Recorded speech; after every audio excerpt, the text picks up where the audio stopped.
alternator adjustment bolt. Do not remove them, just loosen, adjust tension. Pull the alternator outward using a pry bar. This increases belt tension. While holding tension, tighten the adjustment bolt. To check tension, press the belt with your thumb. White heavy checkmark. Correct tension, about 10 to 15 millimeters. Flexion when pressed. Too loose squealing sound.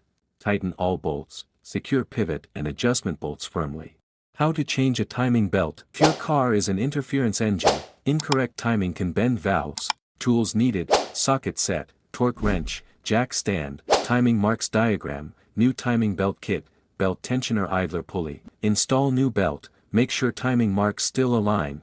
Install new belt starting from crankshaft. Keep belt tight on non-tension side. Set tension. Adjust tensioner according to manufacturer specification. Rotate engine by hand. Turn crankshaft 2 full rotations. Recheck timing marks. If misaligned, redo installation.